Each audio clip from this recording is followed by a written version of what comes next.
This is just a note to end off Halloween. Obviously now we come into the end of October and that means Halloween has nearly ended. But I want to ask, how has your Halloween been so far? How has your October month been? How does it compare to the rest you've had in your lifetime? As we all get on average 80 Halloweens, 80 Octobers, so each one should be significant. This is kind of the epilogue to my video, Where Did the Spooky Go? Just my thoughts in the moment as Halloween is ending, as October is ending, as autumn is going to leave and winter will appear. And I can't lie, Halloween has never felt this empty before. And I guess maybe this is just how it is, growing up being an adult, as I've held on to my childish tendencies, my childish thinking for so long, to the point that now I'm 23 and I'm starting to see that this maybe is the way adults view Halloween. And then it's kind of like Halloween gets reborn when you have children. It's like, oh my god, Halloween is here again because they're out going trick-or-treating. You have to put up all the decorations, carve a pumpkin. But as we get to these older ages, we can kind of look back and see that that was only for our childhood. And at the time, we had no idea about that. We didn't think, oh, what are the days going to be when we don't trick-or-treat, when we don't carve a pumpkin, when we don't feel the magic and the fun and enjoy it. And we just see it as another time of the year. And that's all it really becomes. It becomes the season of watching Halloween films, and that's kind of the extent that most people live it to. Having a reason to go out buy sweets, go out and buy some cool decorations and put them around. I really want to know all around the world how different people are experiencing Halloween now. People of different ages, people of different races, people of different cultures. As comparing England to America, it's very different. I've always been jealous of their Halloween in America. It seems more alive, more magical, more creative,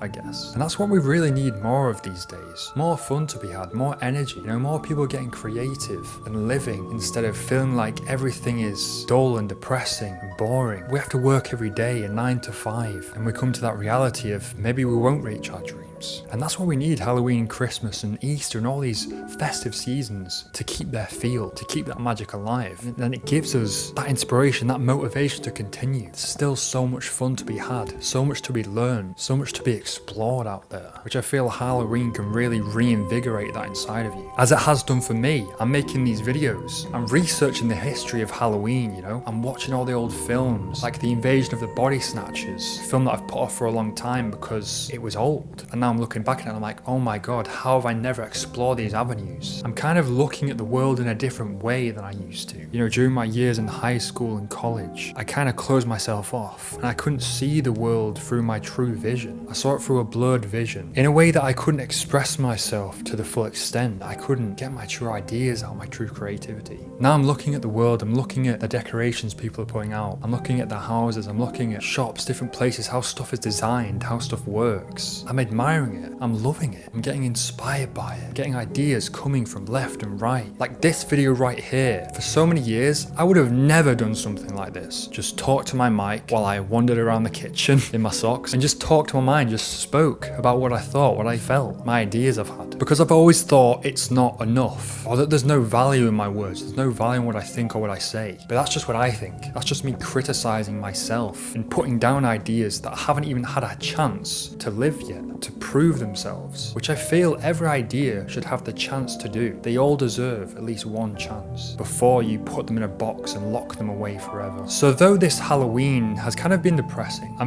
you can kind of tell from the amount of decorations you can see outside. 1 out of every 10 houses I've seen have been decorated. And there's some that are really good. They've got loads of cool stuff. They've got animatronics and all that stuff. I'm like, oh my god, amazing. The only thing of Halloween is just going in shops and seeing all the stuff you can buy. There's so much you can buy and we just don't have the money for that. A lot of us don't have the money to buy food each week, or we're just scraping by and we have to take out loans, we have to go on benefits. The majority of us can't even find jobs anymore. The whole job market is really dying. And then we go in the shops and we're like, oh, we have to buy all this Halloween stuff, or just seeing how much of it there is, just plastered everywhere. And the problem was, it kind of appeared before October even began, and which is the same thing that's happening with Christmas stuff. It's appearing 2 months before in shops, and that's why when we get to Christmas, we're already done with it. We're already over Christmas. Christmas. We feel sick of it already because it's been thrown in our faces, been like, buy this, buy this Christmas thing, buy everything with Christmas on it, just buy it. Spend all your money, spend more money than you already have to. You have to buy the presents, you have to blah, blah, blah, blah, blah, blah, blah. It's just too much. And it just feels so empty. The empty Halloween, as I call it. And it's not like this is an unknown thing. There's so many videos on YouTube that have come out every week of October and even before October, saying how dead Halloween is now. Talking about the nostalgia of Halloween, the 2000s, how it all felt so much better, and how the feel of Halloween, the magic of it has died. And yes, obviously people are jumping on that bandwagon, but it is true. And we shouldn't just talk about or bring up the issue of Halloween dying and it not being the same anymore, but we should try to find solutions. We should dig into the why and then figure out why. But then not just that, keep going and try find a solution to it. Try find something we can do to bring Halloween to life again. Even if it's just in our small community, in our small area, if that's just including your family and your friends. Doesn't matter, it still gets you somewhere. It's still trying to keep that feel of Halloween alive. This is just an area right now for me to see what people are thinking, see what they're feeling. So I want everyone who's here to just comment what your thoughts are about Halloween these days, compared to how you used to experience it when you were younger, or years ago where you felt like it's changed from then, and when you think it changed, and when you felt that change happen. The note to end off Halloween. What note will Halloween end on? I think, in my opinion, it will just be forgotten. This Halloween, it'll go by and we'll move on and nothing will be said of it again, except maybe for the few horror films that came out. I really do hope we can climb up from here. I hope that Halloween isn't on a downward spiral and that it doesn't continue to keep getting worse. But I feel for that to happen, people have to notice what's happening to it and how it's being more commercialized and more about money than the actual season itself, than the spookiness. So that's the note to end off Halloween, and I hope it's not the end of Halloween, but it is the end of this video. So I hope you enjoyed, hope that was at least something, I hope you took something from it, learned something, and that you created your own opinions and you put them in the comments below. I've been George Colenso, I'll see you next time.